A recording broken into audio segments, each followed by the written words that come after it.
오늘은 누가복음 나머지 부분들을 하려고 하고 있고요. 지난주에 이제 누가복음 첫 번째 부분 해가지고 이제 갈릴리 누가복음은 제가 지지난주에도 말씀드린 것처럼 이야기의 흐름이 지역을 중심으로 많이 이제 진행이 됩니다. 예수님 어린 시절 뭐 이런 복잡한 이야기들이 많은데 크게 나누면 서론부터 해가지고 그리고 그 갈릴리 그 동네에서 저 예루살렘 쪽으로 향해 가는 그 길 하고 이제 예루살렘에서의 이야기가 줄을 이루고 있어요. 근데 그 중에 예루살렘으로부터 해가지고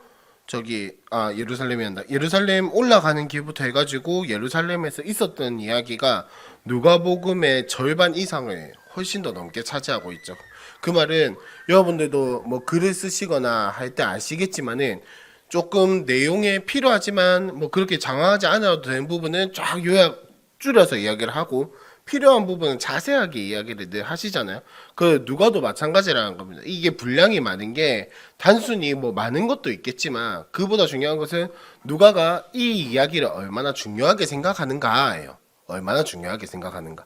그래서 오늘은 예루살렘으로 향해 가는 그 길에 있는 예수님의 이야기와 예루살렘에서 있었던 그 예수님의 누가의 관점으로 본 예수님에 대해서 이야기를 하려고 하는데 예루살렘에 올라가는 길에서의 예수님이 제자들을 가르치시는 게 9장 51절부터 19장까지 나옵니다. 근데 이 내용의 핵심은 뭐냐면 세 글자로 줄이면 제자도예요. 세 글자로 줄이면 제자도고 이제 그거를 강의 안에는 제가 여러 가지로 풀었습니다. 뭐 예수님을 따라가는 제자도 뭐 받아들이는 방법 오직 믿음이고 하나님 나라 백성 어떤 사람이며 예루살렘을 구원해 가져오신 예수님 뭐 이런 이야기가 있는데 예수님은 예루살렘을 향해 가면서 이제 제자도에 대해서 예수 믿는 사람이 어떤 사람인가, 어떤 삶을 살아야 하는가, 정체성이 뭐냐, 예수를 어떻게 믿어야 하냐 이런 제자로서의 삶이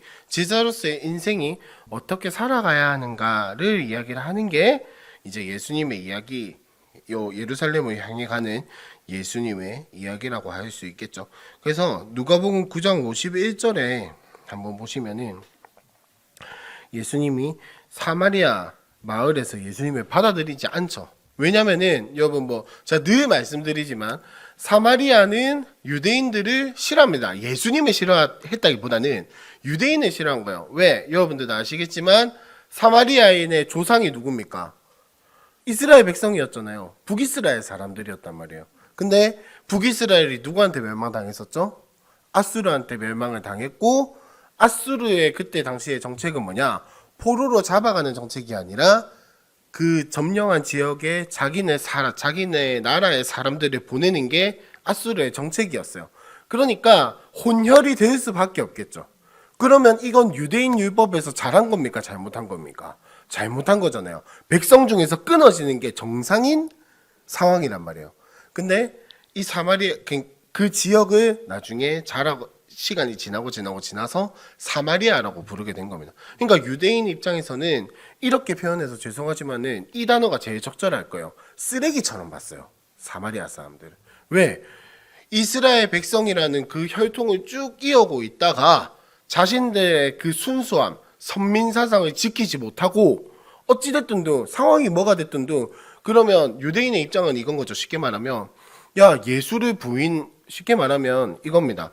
우리 고신이라고 하는 이 교단이 신사참배를 반대하면서 이제 거기서부터 시작한 교단이잖아요. 물론 뭐 개 중에는 한 사람도 있었는데 철저하게 정확하게는 신사참배를 반대한 것과 플러스 신사참배를 했으나 그거를 공개적으로 참여하고 회개하고 사과한 사람들이 함께 모여서 세운 교단이 고신이에요. 그러니까 개 중에는 한 사람도 있기는 있어요. 근데 어쨌든 이게 중요한 게 아니고 고신이 신사참배 안 한 사람들이잖아요. 그러면 쉽게 말하면 고신이 유대인이고 다른 교단은 사마리아인인 거예요. 쉽게 말하면. 그러니까 얼마나 이 사람들이 우리가 흔히 말하는 꼽을 줬겠습니까? 야, 너가 혼혈이잖아. 너가 믿음 못 지켰잖아. 너가 그 사회와 그 나라의 압박에 그거 해서 차라리 신사참배하지 말고 감옥에 들어가야지. 차라리 신사참배하지 말고 매를 맞아야지. 차라리 신사참배하지 말고 고난을 당했어야지 라고 하면서 무시하고 멸시하고 하니까 사마리아 사람들 입장에서 어떻겠습니까? 뭐 죽으면 믿음, 죽으는 뭐 믿음 잘 지켰나? 바벨론에 가서 죽으는 우상숭배 안 했나? 원수지간이 된 거예요. 그러니까 사마리아 마을을 지나가는 예수님을 사마리아 마을에서 받아들이지 않은 거예요. 근데 중요한 거는 여기서 이런 것까지는 이해를 하는데 여기서 제자들의 태도예요. 한번 보시면 54절에 한번 보시죠. 제자 야고보와 요한이 이를 보고 이르되 주여 우리가 불을 명하여 하늘로부터 내려 저들을 멸하라 하기를 원하시나이까. 뭡니까? 제자들, 예수님의 제자들도 지금 사마리아 사람들이 쓰레기처럼 보고 있는 거예요. 하늘에서 불을 내려서 이 불을 명하여 하늘로부터 내려온 사건이 성경에 한 번 있죠. 불이 하늘에서 내려온 사건. 뭐가 있었습니까? 엘리야였습니까? 엘리사였습니까? 가물가물 하시죠. 엘리야입니까? 엘리사입니까? яб니까? 삽니까? 어쨌든 그 바알 선지자들과 함께 쉽게 말 맞짱을 떴잖아요. 누가 이기나 한번 보자 이래가지고 바알 선지자들을 완전히 꺾은 사건이 하늘에서 불이 나. 그러니까 지금 이 제자들은 그냥 하늘에서 불이 내어 저들은 뭐 깨끗 그냥 뭐랄까 약간 이거를 성경에서 말하는 의로운 분노가 아니라 그냥 자기네들 감정인 거예요. 유대인이 사마리아인을 미워하니까. 저들은 더러운 민족이니까. 저들은 믿음을 지키지 않은 민족이니까. 근데 여러분 우리 다른 교단 다니시는 분들 보고 정죄하고 판단하고 하지는 않잖아요. 그러니까 이 제자들이 아직도 이 사고에서 벗어나지 못한 거예요. 그러니까 예수님이 하시는 말씀이 꾸짖으시는 거죠. 정신 차려라. 제자가 뭔데? 여기서 예수님이 무슨 말을 했는지는 누가복음에 적혀 있지는 않습니다. 근데 만약에 예수님이 한마디 했다면 뭐라고 하셨을까 상상을 해보면, 야, 제자가 뭔데? 너희는 그러면 나중에 베드로가 어떻게 하실지도 다 아는 예수님이잖아요. 그럼 베드로 니는 뭔데? 니 나중에 내 3번 부인할 건데 니는 그럼 사마리아 사람보다 나은 게 뭔데? 라고 되게 공격적으로 이야기를 하는 것 같지만 이렇게 물어보시지 않을까 싶어요. 제 생각엔. 네. 그렇다. 그래서 이제 그 뒤에 하시는 말이 이거죠. 나를 따라온나.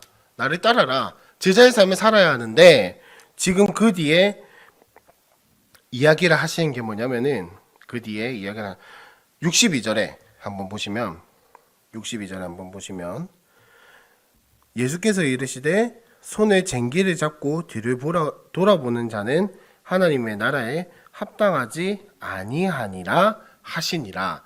이 앞에 지금 나오는 이야기가 뭐냐면 한 사람이 예수님을 따르고 싶은데 예수님 제가 집에 돌아가서 내 아버지를 좀 장사하고 그렇게 예수님 따라가면 안 되겠습니까? 근데 예수님 되게 매정하게 대답하세요. 안 된다 라고 이야기를 하죠. 네 그렇게 하는 거 예수님 내 따르는 거 아니다. 죽은 자들로 자기의 죽은 자들 장사하게 해라. 죽은 사람을 왜 신경 쓰노? 그 다음에 61절에 보니까 또 다른 한 사람이 나로 내 가족을 좀 작별하게 인사 좀 하고 마무리 좀 하고 가게 해주십시오 이러니까 지금 예수님 손에 쟁기를 잡고 뒤를 돌아보는 자는 하나님 나라에 합당하지 않다. 근데 여러분 이 두 가지 케이스 다 충분히 이해할 만 하잖아요. 내 부모님이 돌아가셨어요. 장사해야죠. 내 가족과 이제 예수님 떠나고 나면 예수님과 함께 여행을 떠나고 나면 언제 돌아올지 어떻게 될지 모르는데 죽는다는 게 아니고 뭐 상황이 뭐가 어떻게 될지 모르는데 가족과 마지막 인사 정도야. 그죠? 마지막 인사 정도 할 수 있는데 지금 두 가지 케이스 다 예수님이 굉장히 매몰차게 이야기를 하고 계십니다. 왜 그렇게 하실까요? 여러분 교회 올 때 뭐 집에다 인사 안 하고 오고 그러지는 않으시잖아요. 그죠? 뭐 갔다 올게 이 정도 인사는 하고 오시잖아요. 처음에 예수 믿을 때도 여러분 가족이고 나발이고 다 버리고 뭐 예수 믿고 따르고 뭐 교회 다니고 그러지 않으셨나요? 적어도 내가 다 잘해주지 못한다 할지라도 밥은 좀 차려주고 집안일도 좀 해주고 나와요. 그렇게 섬기면서 하셨잖아요. 근데 예수님은 지금 전혀 반대 이야기를 하고 있어요. 예수를 믿으려면 교회를 다니려면 네 가족, 네 삶 뭐 다 내팽겨치고 내만 따라야 한다라고요. 뭔가 좀 아닌 것 같은 그러냐, 여기에서 맥락은 자세하게 설명할 시간이 없어서 여기에서 맥락은 뭘 이야기를 하는 거냐면 익숙한 것들을 버리라는 거예요. 네 이전에 살고 있던 네가 당연하게 여기던 삶, 네가 편하다고 생각했던 삶, 너에게 반드시 필요하다고 생각했던 것들 다 내려놓고 예수만을 따라야 한다라는 거예요. 그 말은 뭡니까? 여러분 찬양 중에 이런 찬양 있죠. 내가 주인 삼은 모든 것 다 내려놓고 내 주 대신 주 앞에 나가 내가 사랑했던 모든 건 내려놓고 주님만 사랑해. 주님만 사랑해. 그러니까 가족을 신경 쓰지 말 이런 차원에서 이야기를 하는 것이 아니라 네가 주인이라고 생각하고 네가 이게 맞다라고 생각을 하고 네가 옳다라고 생각을 하고 네가 이것이 나를 뭐 도와주는 이런 모든 것들을 의지하던 모든 것 다 내려놓고 오직 주님만 따르는 것. 그 말은 뭐 버린다고 해서 이거를 뭐 포기해라 이런 게 아니라 우선순위, 가치, 내가 가치를 어디에 두고 살아왔었는지 이런 것들에 대해서 점검하고 그것을 따라가라라는 의미인 거죠. 그러니까 지금 예수님이 예루살렘으로 올라가시면서 이제 예루살렘에 가고 나면 어떤 일들이 일어납니까? 예수님이 성전 뒤엎고 바리새인들과 싸우는 거 잠깐이에요. 잠깐. 예루살렘에 입성하셔가지고 예수님이 돌아가실 때까지는 지금 시간 개념으로 하면 월요일부터 금요일까지인 거예요. 쉽게 말하면 월요일부터 금요일까지 아시잖아요. 금요일날 고난주간에 금요일날 정사예배를 드린 이유가 뭡니까? 3일 만에 부활하신 예수님이니까 금요일날 돌아가셨다 치고 월요일부터 금요일까지 고난주간이라 하는 거잖아요. 이 짧은 시간에 얼마나 많은 일들이 일어납니까, 여러분? 아시죠? 성전 뒤엎으시고, 뭐 바리새인들 서기관들 싸우시고 논쟁하시고 제자들 가르치고 그때 성찬 만드시고 그 다음에 저 또 뭡니까 기도 짜고 하여튼 오만 일들이 다 일어나잖아요. 그 짧은 시간에. 그러니까 예수님이 올라가시면서 이 일들이 일어나실 걸 아시고 그 다음에 가면 예루살렘에 가까우면 가까울수록 부딪히는 일들이 많아져요. 예수님이 갈릴리에서 사역을 하실 때는 바리새인들과 서기관들이 그렇게 눈꼴사납게 보진 않았어요. 물론 거슬렸겠죠. 근데 이게 결정적으로 막 예수를 죽이니 많이 이런 이야기는 안 나왔단 말이에요. 근데 예루살렘으로 가까워지면 가까워질수록 예수님과 바리새인들의 트러블들은 늘어나기 시작해요. 늘어나기 시작하면서 이제는 예수를 죽여야 한다는 이야기까지 나올 정도로. 그러니까 이 이야기가 왜 중요하냐? 제자들이 그 가면서 지금과 같은 지금 이 모습과 같은 예수님 저 사마리아 사람들 불 떨어져서 죽게 내버려 두십시오 라고 하는 이 믿음 가지고는 예수를 따라갈 수 없다라는 겁니다. 우선순위를 바꿔야 한다라는 거. 이게 뭐 우리한테 해당되는 뿐만 아니라 이 사람들한테도 포함이 되겠죠. 그래서 10장에 보시면 그 후에 주께서 따로 70인을 세우사 친히 가시려는 각 동네와 각 지역으로 둘씩 앞서 보내시며 라고 이야기를 70 흔히 말하는 70인의 전도대를 예수님이 파송을 하십니다. 근데 지금 이 70인의 전도대를 파송을 하시면서 예수님이 하시는 말씀이 뭐냐? 쉽게 말하면 이 전도를 하고자 하는 이 사람에게는 절대 황금길만 있는 게 아니다라는 것. 오히려 이전보다 더한 고난을 겪을 것이며 이전보다 더한 핍박을 받을 것이고 이전보다 더 힘들게 살아갈 것이다. 그러나 2절에 보시면 추수할 것은 많되 일꾼이 적으니 그러므로 추수하는 주인에게 청하여 추수할 일꾼들을 보내어 주소서 하라. 갈지어다 내가 너희를 보냄이 어린 양을 이리 가운데로 보낸과 같도다 라고 이야기해요. 지금 이 전제가 뭐냐면은 자 너희가 들어가는 것이 양을 이리 소굴로 보내는 것과 마찬가지지만은 내가 너희를 보내는 것이 뭐냐? 추수할 곳에 추수할 일꾼을 보내는 것이다. 무슨 말입니까? 너희가 가서 복음을 전하면 추수할 수 있다라는 말이에요. 이 전도를 보내는 것이 제자를 보내는 것이 그냥 힘들지만 어떻게 만들어봐.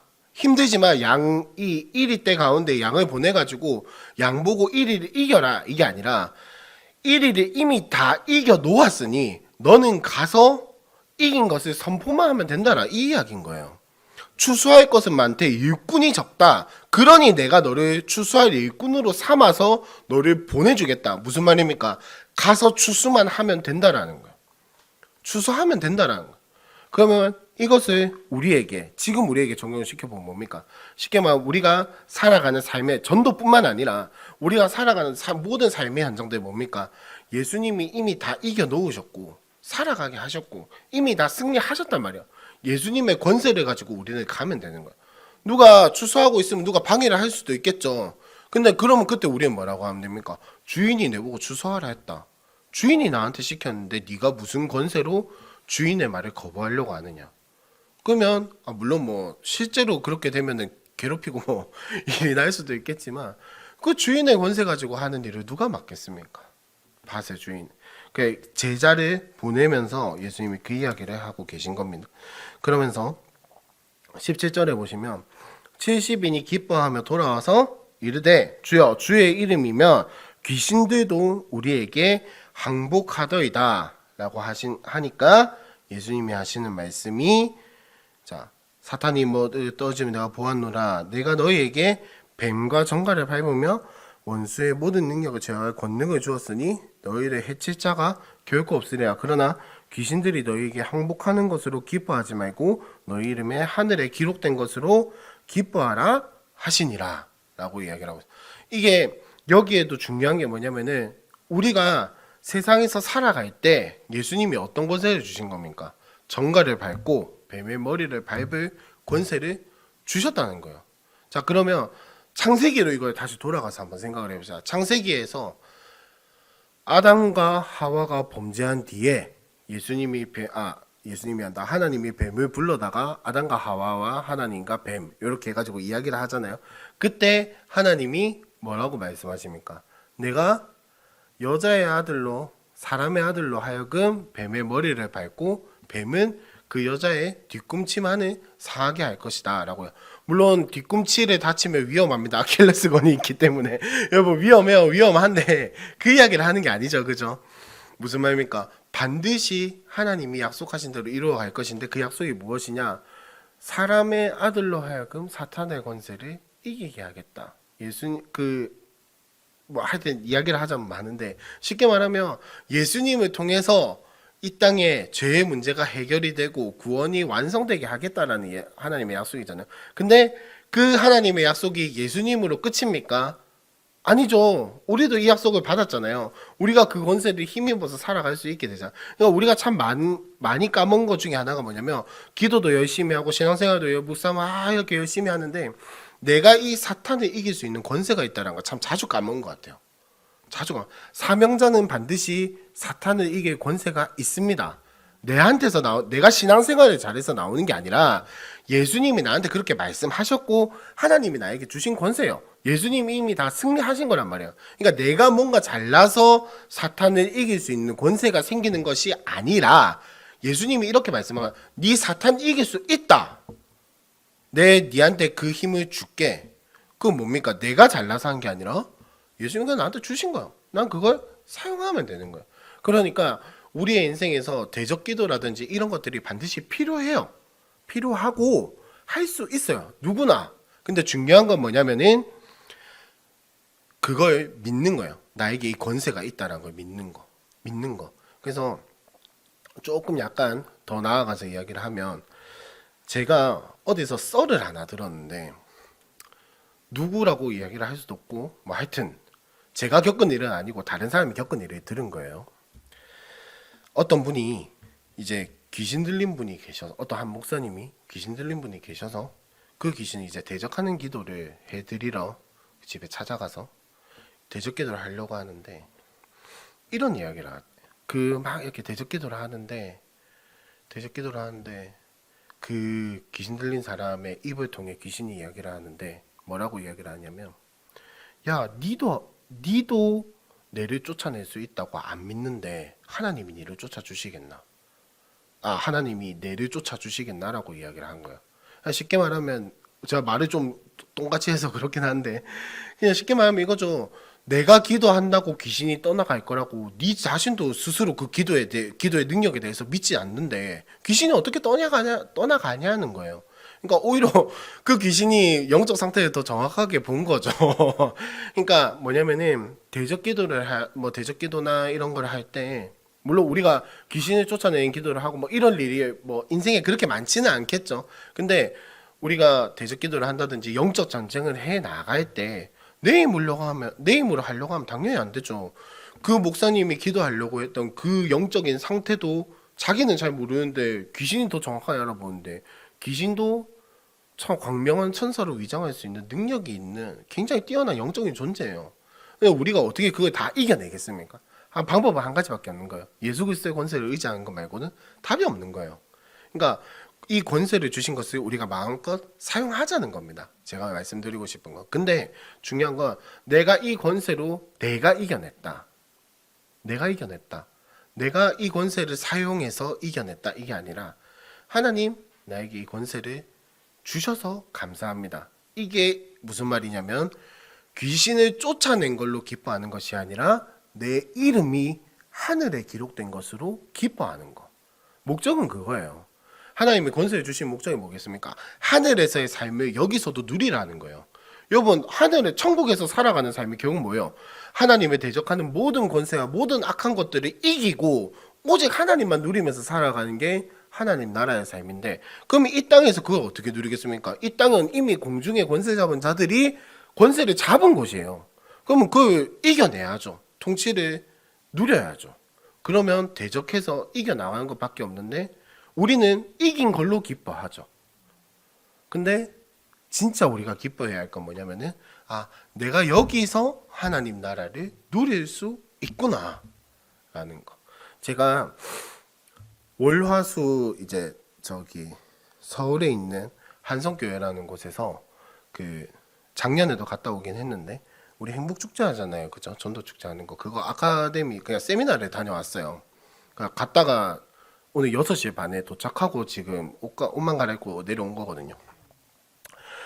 했는데 제가 작년에도 갔다 왔는데 이번에 또 두 번째 가니까 또 다르게 보이는 것들이 많더라고요. 뭐 모든 게 다 그렇죠. 근데 이번에 거기에서 특별한 어떤 코스가 하나 있는데 뭐냐면 그 교회는 전도대가 있거든요. 뭐 물론 다른 교회도 전도대가 있다만은 거기는 교구별로 전도대가 있어요. 그러니까 1교구부터 9교구까지 있는데 뭐 이제 다른 특수 전도대도 있기는 있는데 기본적으로 1교구부터 9교구까지 있는데 그 교구마다 전도대가 있어요. 교구마다 지역을 배치를 해서 전도 거점에 가서 전도를 하거든요. 근데 이제 거기에 참관할 수 있는 기회가 생겼어요. 뭐 물론 부러워할 것도 뭐 그거 부러워하라고 하자는 이야기가 아니라 거기에 참관을 했는데 제가 이번에 본 게 뭐냐면은 거기서 전도하시는 분들 표정이 다 너무 즐거운 거예요. 다들 재밌어하고. 그러니까 왜 사실 여러분들도 전도 해보셔서 아시겠지만은 특히 노방전도 해보셔서 아시겠지만은 가가지고 안 좋은 뻘쭘하잖아요. 표정이 안 좋을 법도 한데 거절하면 그냥 아니 느낌이 어떠냐면 주면 받고 아님 말고 이게 아니라 어떻게든 주려고 하는 거예요.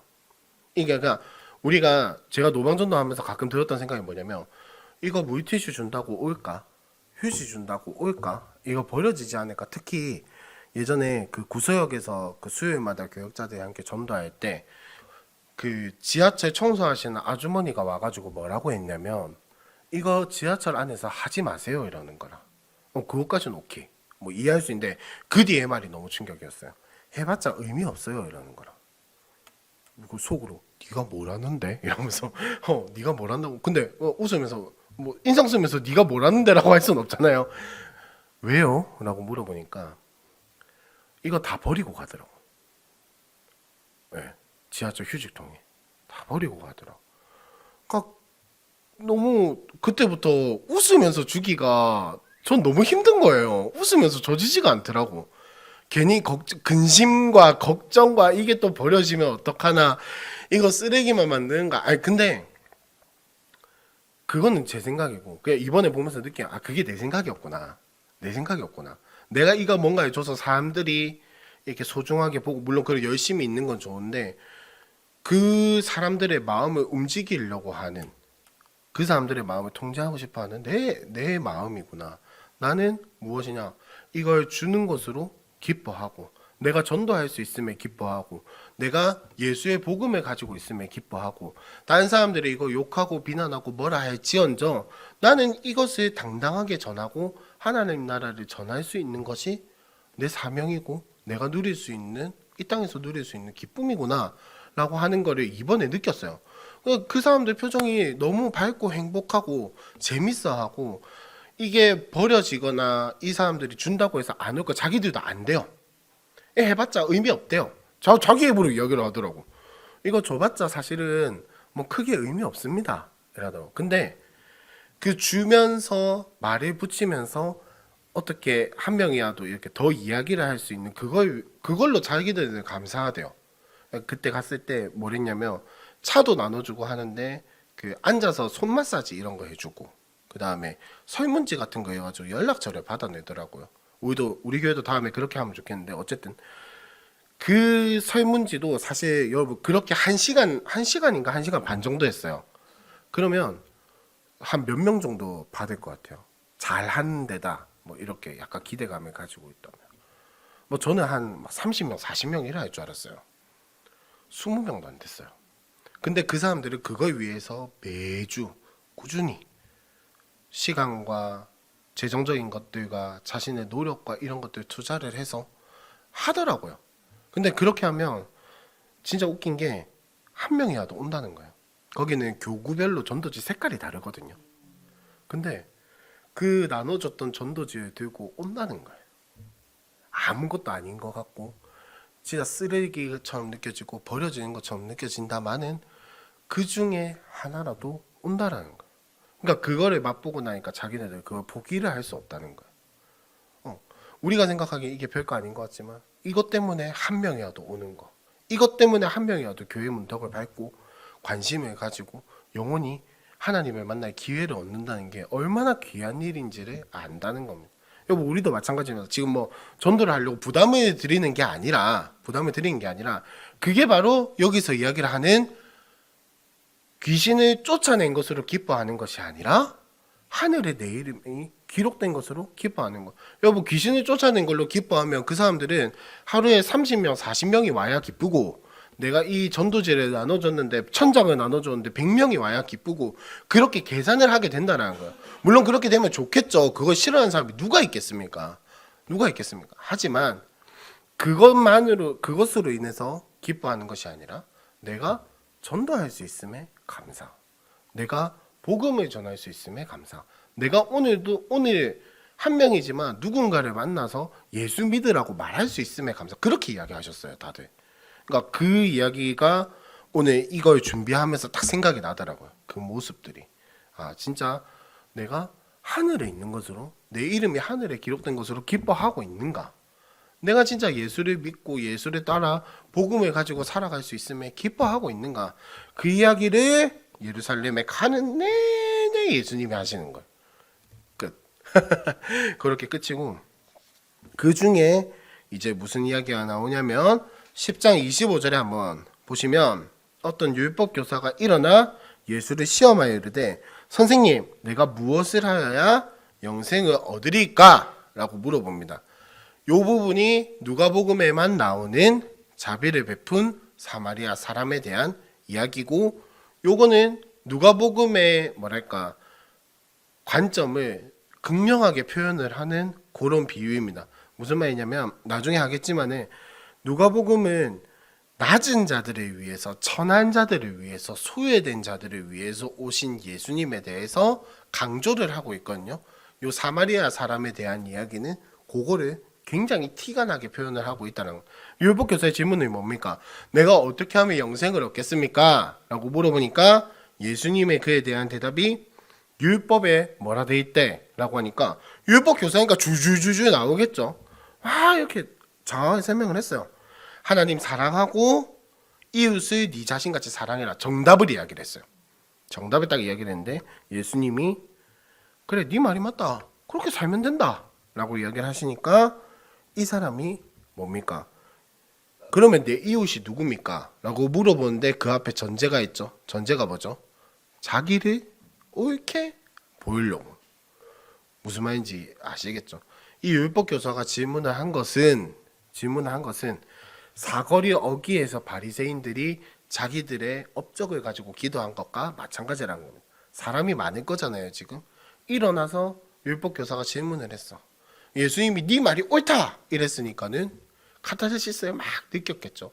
아, 역시 나는 율법에 대해서 잘 알고 난 율법에 잘 따라 살아가고 있고 역시 여기에 모인 이 하층민들은 나처럼 살아가지 못해. 나는 역시 하나님이 사랑하시는 사람이야 라고 생각을 했을 것 같아요, 제 생각엔. 그러니까 예수님께 한 번 더 질문을 하는 거죠. 자, 그러면 내 이웃이 누굽니까? 자기가 생각하기에는 어떤 사람들이 이때 당시에 이거는 이 문화를 조금 알아야 하는데 이 사람이 이렇게 질문을 한 의도가 뭐냐면 율법교사 바리새인들 이런 사람들에게 여러분들이 본 성경의 이 모습에 살아가는 바리새인들과 율법교사들이라면 자신들의 이웃을 누구라고 생각을 하겠습니까? 내나 자기랑 비슷한 사람들, 바리새인들, 율법교사들 혹은 율법을 잘 지키면서 살아가는 사람들, 그 중에 사마리아 사람이 포함이 되어 있을까요? 그 중에 세리가 포함이 되어 있을까요? 그 중에 나병 걸린 사람, 그 중에 혈루증 걸린 여인, 그 중에 어린 아이들이 포함이 되어 있을까요? 전혀 안 돼 있죠. 자, 한번 봅시다. 비유를 한번 보면 세 사람이 등장을 합니다. 정확하게 네 사람이 등장을 하죠. 한 사람은 강도 만난 사람, 또 다른 지나가는 사람이 세 명이 나오는데 첫 번째가 누굽니까? 제사장, 두 번째가 레위인, 세 번째가 사마리아 사람이 나오는데, 자, 중요한 것은 뭐냐면 예루살렘에서 여리고로 내려가는 길이라고 예수님이 공간에 한정을 지었어요, 지금. 근데 이게 무슨 말이냐면 예루살렘에서 여리고로 가는 길은 굉장히 험한 길입니다. 강도를 많이 만날 수밖에 없는 길이라고요. 저도 안 가봤으니까 설명만 듣고 사진만 봐야 하는데 거기가 어떤 숨을 곳이 많은 곳이에요, 쉽게 말하면. 근데 예루살렘에서 여리고로 가는 사람은 한정적입니다. 부류가 어떤 부류냐면은 주로 제사장과 레위인밖에 안 지나가는 길이라고 해요, 이때 당시에. 그러니까 그 여리고에 있는 제사장과 레위인들의 마을이 있었다고 합니다. 그러니까 그 길을 왔다 갔다 하는 사람은 열의 7, 8은 제사장 아니면 레위인의 확률이 굉장히 높다는 거죠. 근데 숨을 곳이 많고 강도를 만나기가 딱 좋은 길이라고 지금 예수님이 이렇게 이 비유, 이야기에 설정을 딱 해놓으신 거예요. 자, 그러면 한 사람이 지나가고 있어요. 그러면 열의 7, 8은 이 강도 만난 사람이 누구겠습니까? 제사장 아니면 레위인의 확률이 어쨌든 간 그까지는 아니더라도 유대인의 확률은 굉장히 높겠죠. 아마 이야기를 듣는 모든 사람들이 이 강도 만날 사람은 유대인일 거야 라고 생각을 하고 있었을 겁니다. 근데 강도를 만났어요. 죽게 생겼다. 근데 제사장이 지나갑니다. 어떻게 하죠? 거들떠도 안 보고 그냥 지나갑니다. 레위인 지나가는데 어떻게 합니까? 거들떠도 안 보고 지나가죠.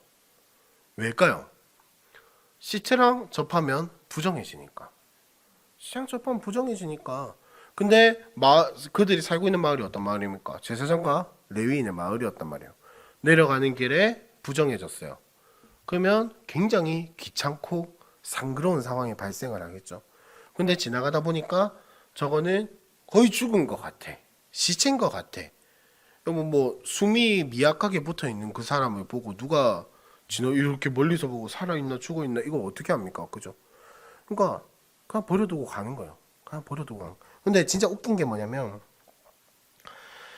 31절에 보시면 그를 보고 피하여 지나가고 이와 같이 한 레위인도 그곳에 이르러 그를 보고 피하여 지나가되, 근데 사마리아 사람은 그를 보고 불쌍히 여겼다라고 되어 있습니다. 자, 여기서 말을 잘 봐야 하는 게 무슨 말이냐면은 그를 보고 피하여 지나갔다라고 되어 있어요. 피하여 지나갔다라는 말에는 의도가 있는 겁니까, 없는 겁니까? 의도가 있다라는 거예요. 그냥 모르고 지나가지 않았다는 겁니다. 마지막에 사마리아 사람은 그를 보고 불쌍히 여겼다라고 돼요. 자세히 봤다라는 말 아무데도 없습니다. 세 명이 다 그 강도 만난 사람을 봤을 때는 어떻냐? 봤다라고 돼 있어요. 똑같이 봤다고요. 누구는 대충 보고 누구는 자세히 보지 않았어요.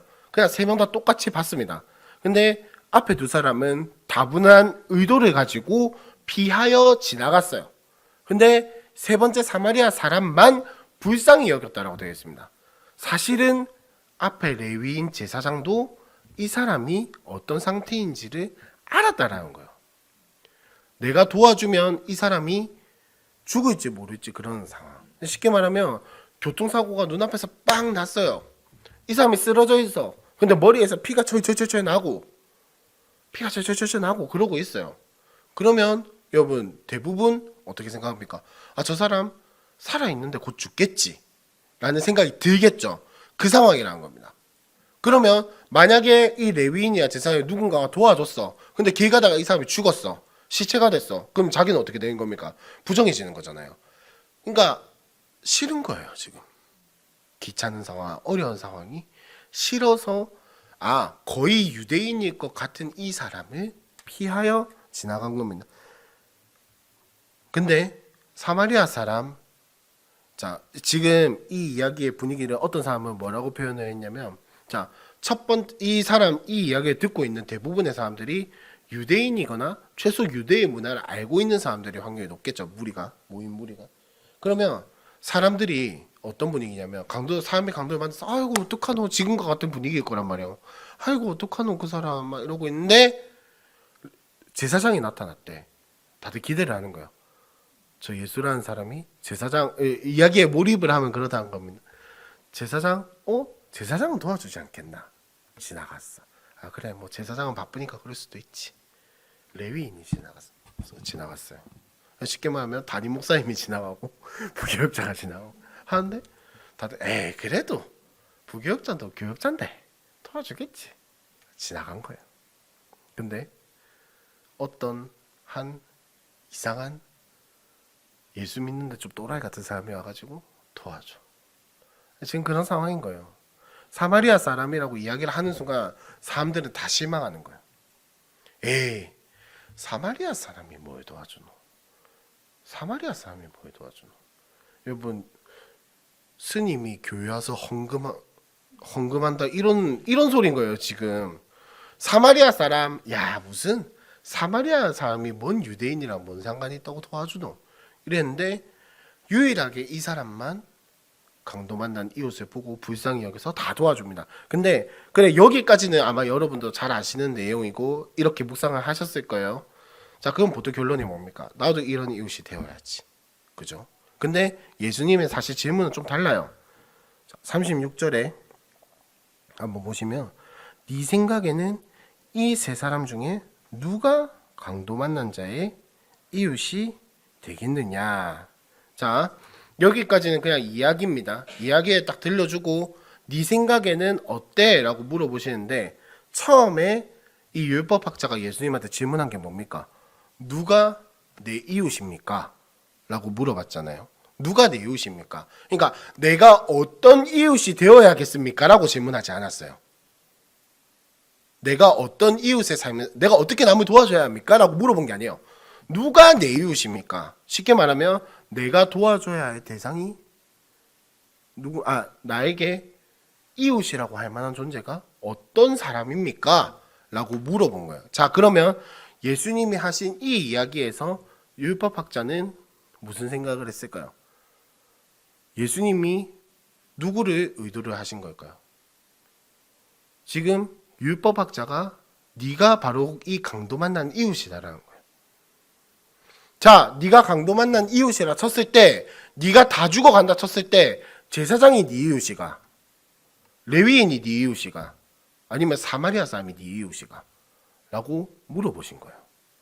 내가 어떻게 살아야 할지가 아니라 네 생각에는 네가 이런 상황이라면 어떤 사람이 네 이웃이라고 할래? 네 버리고 간 제사장이 네 이웃이라고 할래? 네 버리고 간 레위인이 네 이웃이라고 할래? 네 버리고 간 네를 도와준 사마리아인이 네 이웃이라고 할래? 여러분이라면 뭐라고 대답하시겠습니까? 뒤돌아볼 것도 없죠. 사마리아인이 내 이웃이지. 내를 도와준 사람이 내 이웃이지. 내 버리고 간 사람이 무슨 소용이 있습니까? 근데 여러분 율법학자가 이렇게 대답을 했겠습니까? 못하죠. 그래서 자존심을 세운 대답이 뭐냐면 자비를 베푼 자인이다 라고 해요. 절대 사마리아인이라고는 말 안 해요. 자비를 베푼 사람이 내 이웃이죠. 우물쭈물하면서 대답을 했겠죠. 그러니까 예수님이 하시는 말씀입니까? 가서 니도 그렇게 살아라. 무슨 말입니까? 여기에는 네가 사마리아인처럼 살아라 이게 아니라 니도 자비를 베풀면서 살아라라는 거야. 니도 자비를 베풀면서 살아야 돼. 자비를 베풀면서 살아야 돼. 그러니까 네 이웃이 누군지 따지는 게 중요한 게 아니라는 거예요. 자비를 베풀면서 살아가는 것이 중요하다라고. 사마리아인과 이 유대인의 갭 차이가 얼마나 큽니까?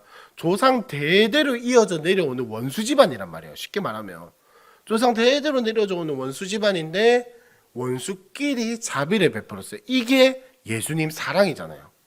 죄인인 내가 하나님과 원수였는데 하나님은 도리어 나를 위해서 아들을 보내주셔서 자비를 베푸셨어요.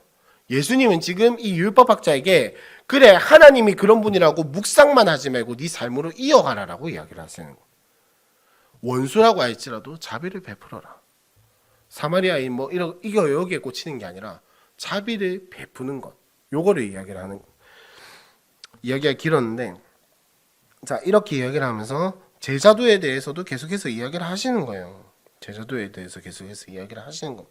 자, 그 다음에 흐름이 뭐냐면 자 12장으로 한번 넘어가 보시면 12장으로 넘어가 보시면 자 11장까지는 조금 구체적으로 이야기를 했을 때 예수님의 따라가는 제자도 어떤 제자도냐 익숙한 것을 버리고 내가 여태까지 살아왔던 것들을 좀 내려놓고 우선순위를 바꿔서 내 원수라 할지라도 자비를 베푸는 그런 제자의 삶을 살아가야 했다면 이제 12장부터는 뭘 이야기를 하시냐면 그러면 그 제자는 예수를 어떻게 믿어야 하는가?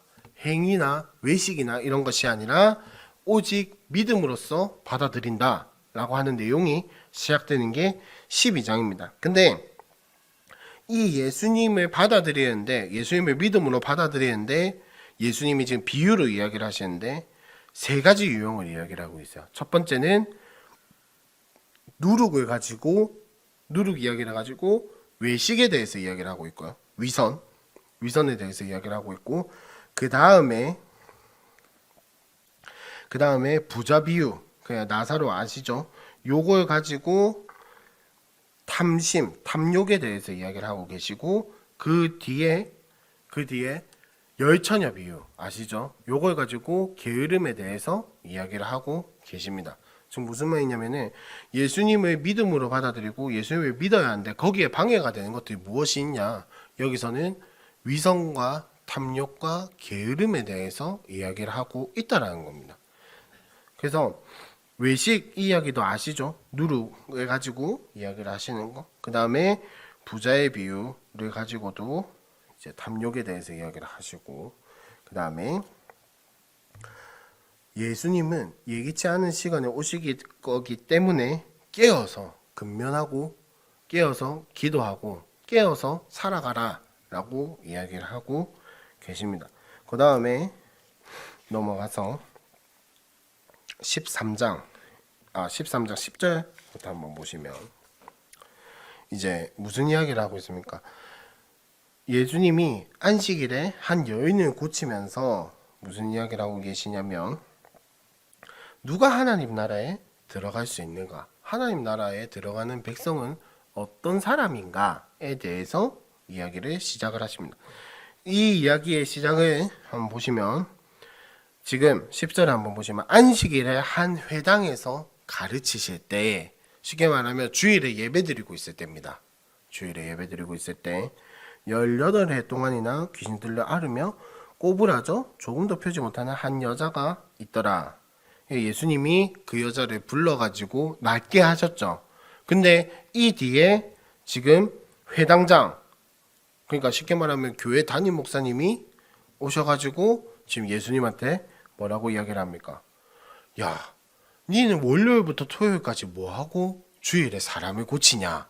라는 하여튼 좀 갑갑한 소리를 하죠. 갑갑한 소리를 하는데 여러분 제가 전에 사역하던 교회에 장로님이 의사셨거든요. 대학병원 의사셨는데 하루는 어떤 집사님인가 권사님인가 심장이 조금 안 좋으신 분이셨어요. 근데 심장이 하여튼 예배 드리는데 갑자기 뒤로 넘어가시는 거야. 진짜 갑자기 아무 전 징조 없이 그냥 머리가 좀 아프다고는 했어. 근데 뭐 연세가 조금 있으신 분이라서 그냥 의뢰 그렇게 했거니 그냥 몸이 안 좋겠구나라고 했는데 갑자기 뒤로 확 넘어가시는 거야. 근데 그때 모든 예배가 올스탑이 됐어요. 그때 설교하시던 담임 목사님 겁나 당황하시고 나도 뛰어나갔는데 뭘 어떻게 해야 할지는 모르겠고 근데 마침 다행히 그 장로님이 의사시니까 응급조치하고 간호사분도 계셨는데 너무 당황하니까 뭐 어떻게 해야 할지를 모르더라고요. 대학병원 의사는 다르긴 다르대요. 하여튼 급하게 응급조치하고 업고 나가셨어요. 그러고 예배가 다시 시작이 됐습니다. 여러분 한번 제가 한번 질문해 볼게요. 하나님께 예배를 드리는 장소에서 하나님께 예배를 드리는 그 시간에 설교를 멈추고 사람을 돕고 하는 게 맞습니까? 틀립니까? 하나님께 예배를 드리는 자리입니다. 하나님이 우선이 되는 게 맞습니까? 아니면 사람이 우선이 되는 게 맞습니까?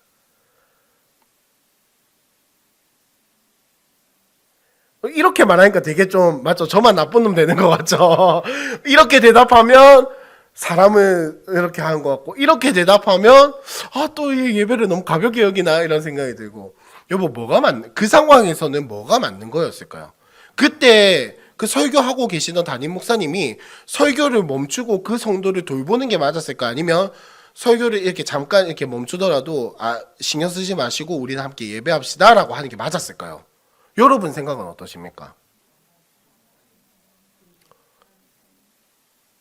사람을 살리는 게 맞는 것 같다. 예배하는 게 맞는 것 같다. 그래도 우리는 대부분 다 건강한 것 같네요.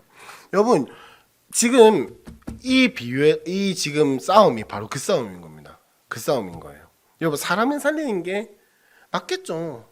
물론 예배 드리는 것도 중요합니다. 근데 예배 드리는 것도 중요한데 하나님이 사람의 생명을 무시하고 내버려 두고 예배를 하는 걸 기뻐하실까요? 아니죠. 오히려 그렇게 하는 게 더 율법적인 시선일 수도 있을 거라고 저는 그렇게 생각을 해요. 네. 사람이 뒤로 넘어가고 있는데 그걸 어떻게 가만히 내비둬요. 막 이렇게 그것도 아니고 진짜 주일 예배 드리는 게 딱 요 정도였어요. 우리 드림홀에서 요 딱 2분단 중간에 2분단 그 정도로 작은 교회였어요. 그러니까 지금 이 안식일에 아픈 여자를 고치는 거. 여러분 이 수요성경대학 시간에 누군가 갑자기 저 뒷문을 열고 들어와서 저 아프다고 사무실에 약 좀 꺼내달라고 이러면은 여러분 잠깐 기다리십시오. 지금은 예배 시간입니다. 이런 게 아니라 당연히 나가서 함께 약을 돌봐주고 예배 드릴 수 있으면 드리고 하는 게 맞는 거겠죠. 그러니까 뭐가 중요한지 뭐가 우선순위인지 지금 그 이야기를 하는 게 아니라 진짜 하나님이 기뻐하시는 게 뭔가 사실 지금 이 상황이 어떤 상황이냐면 안식일을 한 회당에서 가르치신다는 말이 주일에 예배드리고 있는 거랑 마찬가지 똑같은 이야기예요. 똑같은 이야기인데 한 아픈 여자가 들어왔어요. 뒤로 그냥 쉽게 말하면 예배드리고 있는데 뒤로 넘어간 거예요. 그때 어떻게 하는 게 맞냐는 거예요. 어떻게 하는 게 맞냐? 그때 거룩하신 하나님을 예배하는 자리에서 지금 예배를 멈추고 이게 아니라 진짜 이 상황에서 하나님이 기뻐하시는 게 뭘까? 사람을 살리고 그 생명을 돌보고 물론 그걸 위해서 다 포기하자 이게 아니라 아까 권사님이 정확하게 이야기하셨어요. 보내놓고 예배하면 되죠. 그 뭐시라고? 그 3시간 4시간 갈 일도 아닌데 5분 10분이면 응급처치 완료하고 응급차 와가지고 보낼 수 있잖아요. 그렇게 하면 되잖아요. 근데 그런 것들은 모르고 율법적으로만 예배를 알고 율법적으로만 예배를 드리고 율법적으로만 말씀을 지키려고 하는 이 태도를 예수님이 경계하고 계신 겁니다. 결국은 뭡니까? 이게 위선이라는 거예요. 이거 하나님이 진짜 사랑하는 게 아니에요. 예수님이 만약에 성경에 나와 있잖아요. 예수님이 예배 드리다가 이 아픈 사람이 와서 어떻게 하셨습니까? 버려두고 그냥 가르치셨어요? 아니잖아요. 고쳐주셨잖아요. 우리의 삶이 바로 이래야 한다라는 걸 이야기를 하고 있습니다. 또 뭐 때문에 흥분해가지고 또 이런 이야기를 했는지 모르겠는데 아무튼 자 그러고 나서 14장에 한번 보시면은 예수님이 또 이제 안식일에 고치는 이야기가 나오죠. 지금 이런 것들 때문에 예수님의 바리새인과 서기관들과 계속해서 부딪히신 거예요. 왜? 안식일에 대한 율법을 예수님은 완전히 무시하시거든요. 근데 이 율법이 어떤 율법입니까? 사람이 자기를 자랑하려고 세운 율법들이란 말이에요.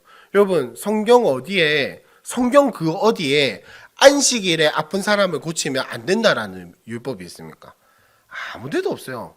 구약 성경 열심히 한번 진짜 구약 성경 첫 글자부터 끝 글자까지 필사하면서 읽어봐도 안식일에 아픈 사람 고치면 안 된다라고 명시되어 있는 성경은 아무 데도 없습니다. 그러면 이게 언제 생겨난 거냐? 말라기부터 마태복음까지 오는 그 사이에 유대인들이 만들어낸 거예요. 물론 첫 시작은 좋았죠. 안식일을 얼마나 철저하게 하나님 말씀 진짜 철저하게 지키고 싶어서 분쟁하기 싫어서 그런 것들 만들어냈겠죠. 근데 그게 결국에는 어떻게 됐습니까? 내 의를 쌓는 게 되고 내 자랑을 하는 게 되고 그럼 결국 그거 가지고 어떻게 합니까? 제가 늘 말씀드리잖아요. 구서동에 가가지고 하나님 제가 오늘도 예배를 2시간 드렸고 내가 기도 시간에 조이지 않았고 설교 시간에 조이지 않았고 여러분 그거 가지고 자랑하고 기도하지 않느냐? 조금 조이더라도 조금 피곤 지금 다들 피곤하신 표정인데 그죠?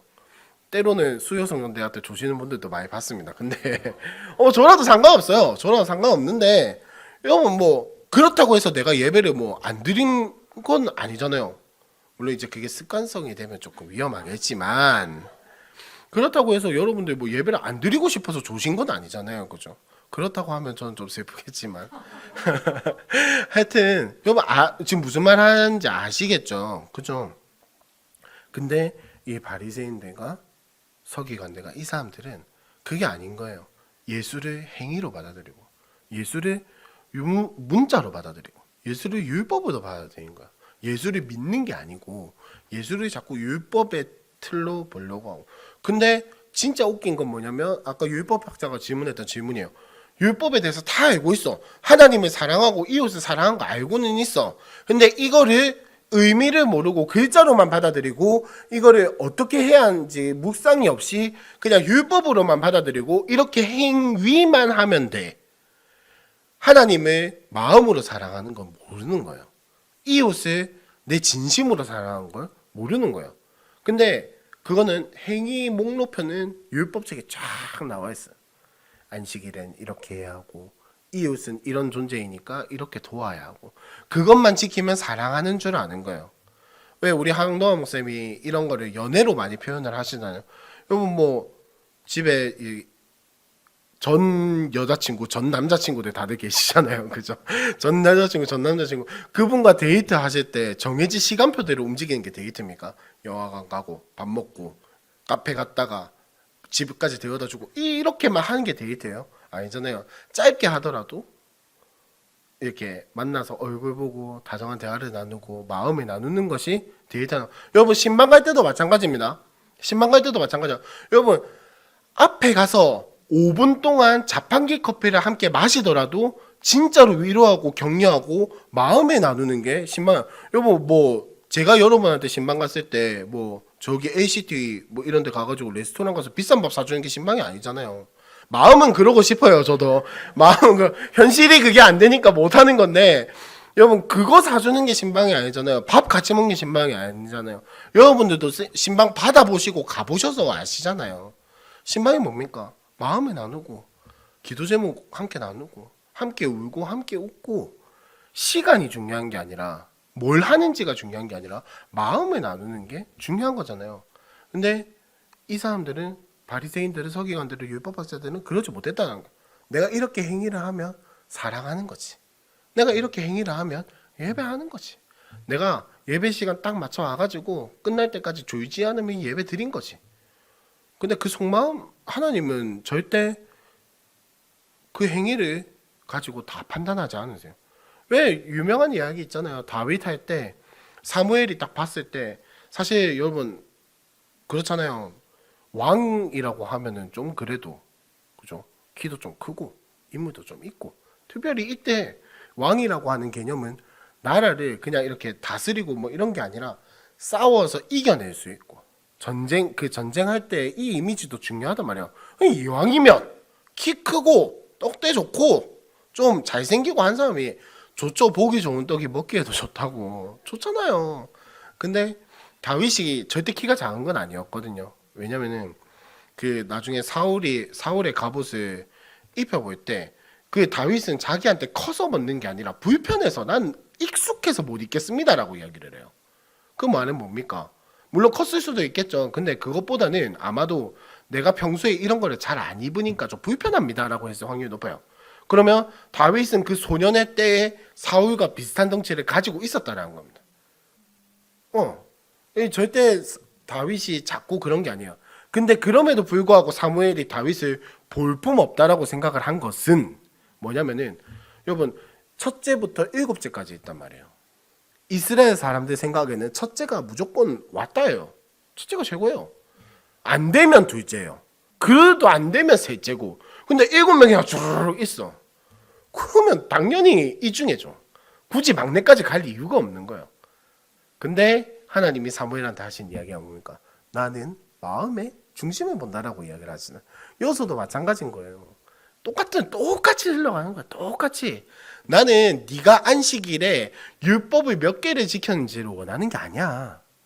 진짜 나를 만나고 싶고 나와 관계하고 싶고 이 말씀을 정말 내가 즐겁게 행복하게 내가 진짜 하나님이 너무 좋고 사랑해서 지키는 걸 원하는 거지 네가 율법의 조항을 몇 개를 지킨 걸 바라는 게 아니야 라고 이야기하시지 않으셨을까요? 여기서도 마찬가지인 겁니다.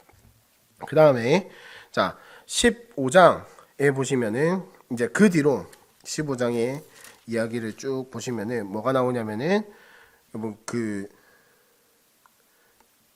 우리가 굉장히 잘 아는 잃어버린 것을 찾는 비유가 나옵니다. 첫 번째로 나오는 게 양을 찾은 목자, 100마리 중에 잃어버린 한 마리를 찾은 목자 이야기.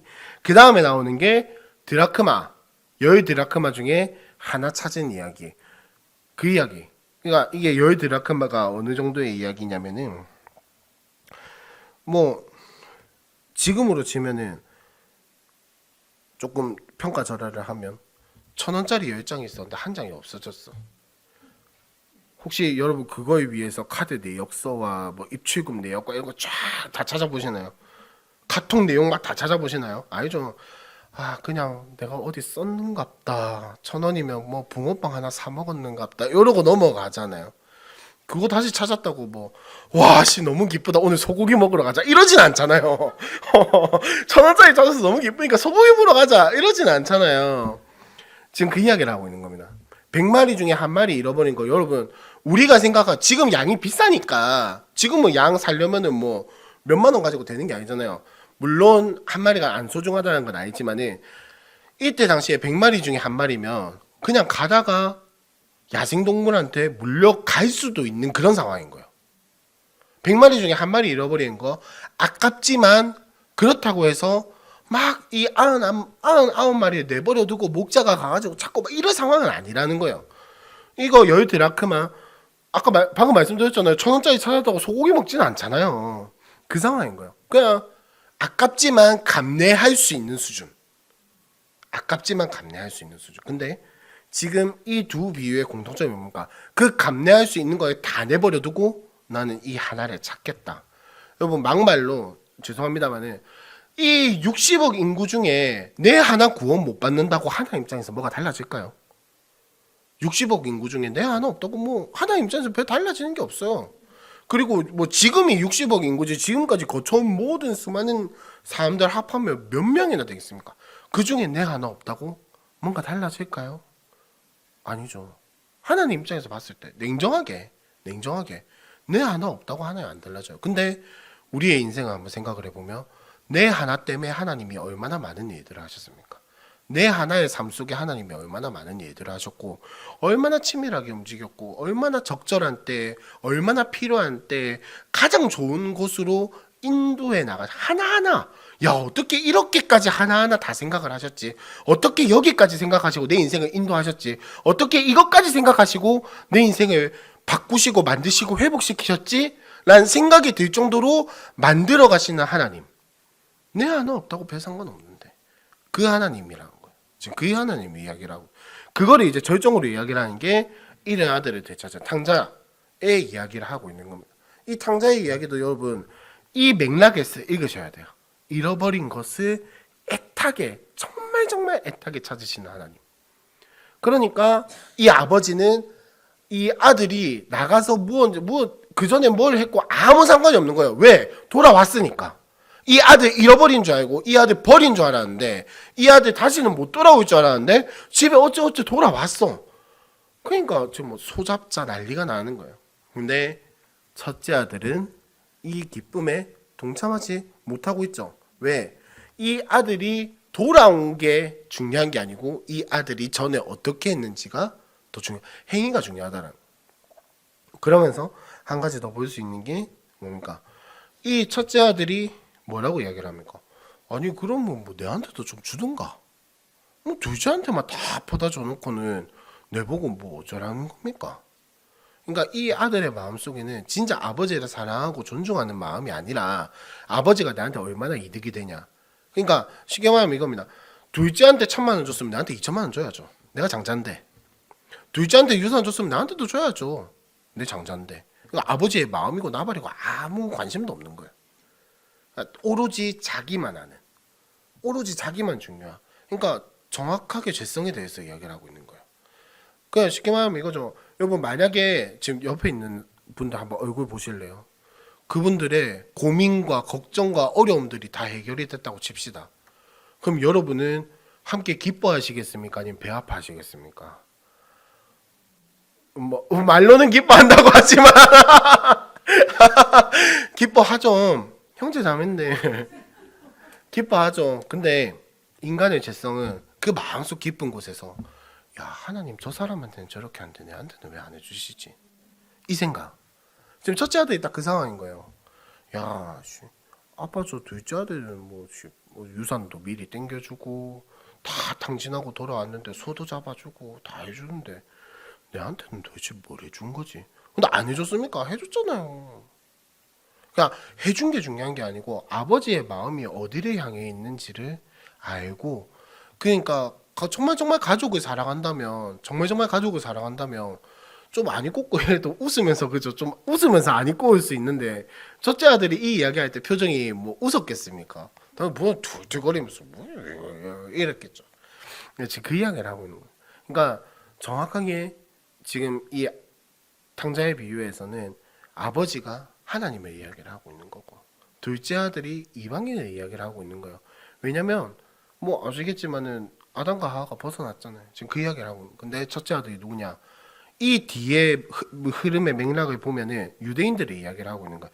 이 뒤에부터 16장부터 나오는 흐름이 뭐냐면은 지금 뭐 재물에 대한 이야기를 하고 하긴 하는데 이 예루살렘 이야기를 통해서 그리고 예루살렘에 올라가시는 이 이야기를 통해서 예수님이 뭔 이야기를 하시냐면 예수님이 모든 사람을 구원하시기 위해 이 땅에 왔다라는 거예요.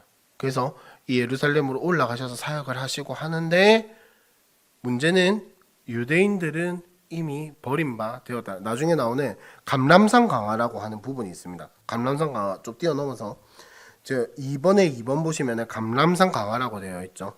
이게 몇 장이냐면은 저기 어딨냐 20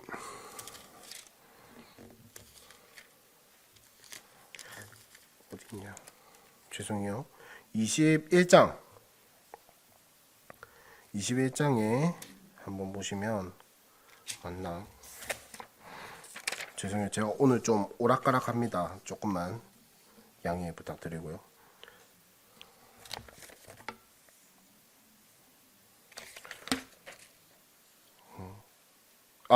21장 맞죠? 21장에 한번 보시면 21장 1절부터 나오는 이야기가 뭐죠? 가난한 과부 없는 사람이 그것 중에서도 헌금을 하기 위해서 내었던 것. 이 이야기가 감람산 강화라고 하는 설교의 시작입니다. 이 감람산 강화가 뭐냐면 그냥 감람산이라고 하는 곳에서 예수님이 설교를 하신 것을 이야기를 하는 게 감람산입니다. 그러니까 이 감람산 강화에서 예수님이 뭘 이야기를 하시냐면 성전이 무너질 것이다 라고 이야기를 하거든요. 종말의 때에 대해서 이야기를 하시는데 이게 궁극적으로는 그걸 이야기를 하는 거지만 짧게는 예수님이 예루살렘이 무너질 것이다 라고 하는 이유가 예루살렘이 왜 무너지겠습니까? 단편적으로 한번 생각을 해봅시다. 단편적으로 그냥 간단하게 예루살렘에 있는 성전이 왜 무너질까요? 왜 하나님이 무너뜨리셨을까요? 필요가 없으니까. 단편적으로 한번 생각을 해보자. 간단하게 왜 무너뜨리게 허락을 하셨을까요? 필요가 없으니까. 이제 그거 없어도 되니까. 그럼 왜 그게 없어도 됩니까? 하나님의 임재를 상징하고 하나님이 계시는 곳을 상징하는 게 예루살렘 성전이었는데 왜 하나님이 그게 필요 없다라고 하실까요? 이제는 그게 없어도 예수님이 하나님이 이곳에 임재하시는 걸 누구나 다 알고 느낄 수 있고 이거를 모실 수 있기 때문에. 그 말은 뭡니까? 이제 하나님이 성전이라고 하는 그 장소만을 통해서 하나님의 임재를 드러내는 게 아니다라는 거예요. 이젠 그거 없어도 하나님의 임재를, 물론 그 전에도 그렇게 할 수 있으셨지만은 얼마든지 임재하신다라는 겁니다. 그러면 어디에 임재하시냐? 내 마음속에 임재하시잖아요. 그죠? 일단 그 이야기는 나중에 하고. 자, 성전이 무너졌어요. 하나님의 임재가 어디서든지 알아볼 수 있게 되었습니다. 그 말은 무엇이냐면 이제 성전에서 예배하고 성전에 들어가서 막 이렇게 예배하고 이런 거 안 해도 얼마든지 하나님을 만나고 하나님과 교제할 수 있다라는 말이 되는 거예요. 그 말은 이제 육적인 이스라엘만이 이스라엘이 아니라 믿음 일단 그거 제치고 영적인 이스라엘, 뭔가 다른 조건의 이스라엘이 생겨났다라는 거예요. 하나님의 임재를 성전으로만 단정짓지 않고 다른 곳으로 알 수 있게 된 것처럼 이제 하나님의 백성이라고 하는 것도 혈통으로만 가능해지는 게 아니라 뭔가 다른 조건이 생겨났다라는 걸 말하는 게 성전이 무너지는 이야기입니다. 더 나아가서는 다른 의미도 있지만 단편적으로 지금 여기서만 봤을 땐 그렇다라는 겁니다. 그러면 예수님은 그 다음에 뭐라고 이야기를 하시냐? 환난이 있고 어려움이 있고 막 그렇게 하지만은 마지막에 21장의 마지막에 한번 보시면 4절에 한번 보시면 너희는 스스로 조심하라. 그렇지 않으면 방탕함과 술 취함과 생활의 염려로 마음이 둔하여지고 뜻밖의 그날이 덕과 같이 너희에게 임하리라. 이날은 온 지구상에 거하는 모든 사람에게 임하리라. 이러므로 너희는 장차 올 이 모든 일 등이 피하고 인자 앞에 서도록 항상 기도하며 깨어 있으라 하시니라. 여러분, 만약에 혈통적인 이스라엘이 육적인 이스라엘이 여전히 그게 존재했다면 예수님이 이 마지막에 뭐라고 했겠습니까? 너희 빨리 할례 받아라라고 했겠죠. 너희 빨리 그 유대인으로 개종하는 유대인의 그 회에 들어가는 유대인의 총회에 들어가는 그 절차들을 빨리 밟아라라고 이야기를 했겠죠. 예수님이 다시 오실 때까지. 근데 그렇게 하는 게 아니라 예수님이 마지막에 이야기하신 게 뭡니까? 항상 기도하고 깨어 있으라라고 이야기를 하세요. 그러면 이 환난 날에 예수를 따라가는 하나님의 임재를 경험하는 유일한 방법이 뭐냐? 기도하고 깨어 있으라. 요거 말고는 없다라는 겁니다. 그럼 그 말은 뭡니까? 이제는 이스라엘이라고 하는 게 구원을 받는 이 마지막 때에 구원을 받는 조건이 육적인 이스라엘 할례를 받는 게 아니라는 말이에요. 그게 아니라 이제는 마지막 날에 구원받기 위해서는 어떻게 해야 마지막 날에 진짜 예수에 대한 믿음을 지키고 하나님이 구원하시는 사람이 어떤 사람이냐? 기도하고 깨어있는 사람이라는 겁니다.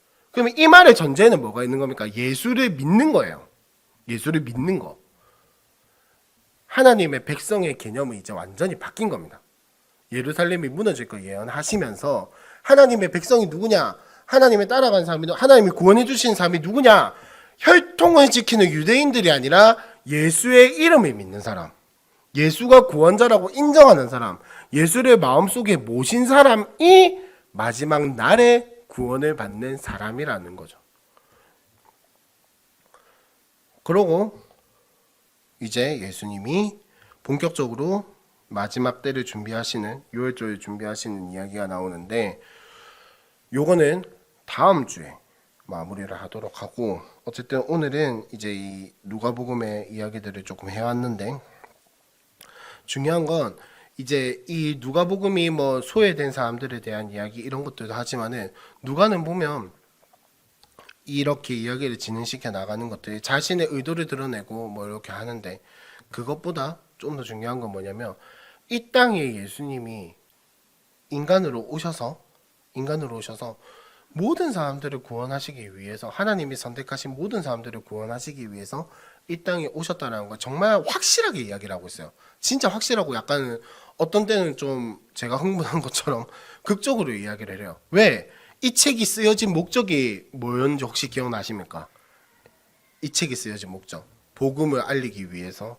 그런 게 아니라 데오빌로 가카라고 하는 그 사람에게 믿음을 확신시켜주기 위해서, 이 사람의 믿음이 좀 더 확고해지고 자라나게 하기 위해서 이 누가복음을 썼단 말이에요.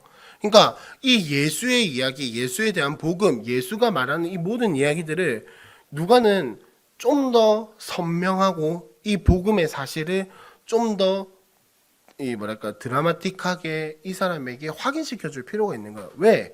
이 데오빌 로카카라고 하는 이 사람이 뭐 모종의 사유로, 뭔지는 정확하게 모릅니다.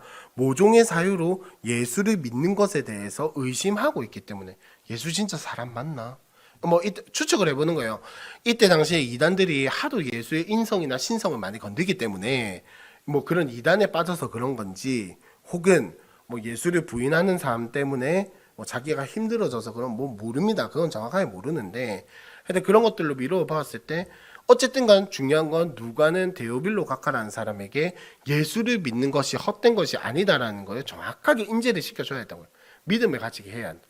여러분 뭐 그렇잖아요. 믿음, 이제 막 초신자의 확률이 높지만 초신자가 아닐 수도 있고, 어쨌든 이제 막 예수를 믿고 교회를 나오기 시작한 사람한테, 그 사람이 여러분에게 근데 아무리 예수님 믿고 이래도 믿어지지가 않는다, 예수님 살아 계신 거 맞나, 예수님 내 안에 계신 거 맞나, 이럴 때 여러분 혹시 보통 뭐라고 이야기를 하십니까? 보통 아마 기도해봐라 이런 이야기는 잘 안 하실걸요. 기도해봐라 이게 아니라, 야 봐라 우리 훈련 받을 때 뭐라 돼, 야 니 그때 기도 응답 받았던 거 기억 안 나나, 야 성경에서 뭐라 돼, 보통 이런 식으로 이야기가 흘러가겠죠. 보통 이런 식으로 이야기가 흘러가겠죠. 아니면은 좀 극단적으로, 야 니 그러면 안 된다 임마 뭐 그렇게 이야기를 할 수도 있고, 뭐 야 기도해보자, 뭐 이런 이야기는 아마 왜 안 나올 겁니다. 어떻게든 확신을 주기 위해서 그가 만났던 하나님에 대해서라든지, 받았던 하나님의 은혜라든지, 아니면 뭐 성경의 말씀을 이야기를 하든지, 훈련받았던 내용들을 확신을 주기 위해서 어떻게든 이야기를 하겠죠. 지금 누가가 그 애타는 심정으로 이 누가복음을 기록했다는 겁니다. 그러니까 이 모든 이야기들이 뭐 문학적인 구조도 있고 내용도 있고 뭐 그렇긴 하지만, 중요한 건 이걸 읽음으로, 이 내용을 알므로, 이 예수의 말씀을 들음으로 인해서, 이 책을 봄으로 인해서, 예수가 어떤 분인가, 내가 믿는 예수가 어떤 분이며 내가 예수를 믿는 것이 무엇인가를 확인시켜주고, 뭐랄까요, 확신시켜주는, 확인사살시켜주는 그런 내용들이라고 생각하고 읽으면 아마 좀 더 이제 이 말하는 것들이 와닿을 거라고 생각을 합니다. 그래서 오늘은 조금 제가 좀 정신이 몽롱한 관계로 일찍 마치도록 하겠습니다. 다음 주에는 누가복음 22장부터 해가지고 요한복음으로 넘어가는 걸로 그렇게 하도록 하겠습니다. 우리 박수 치고 마치도록 하겠습니다.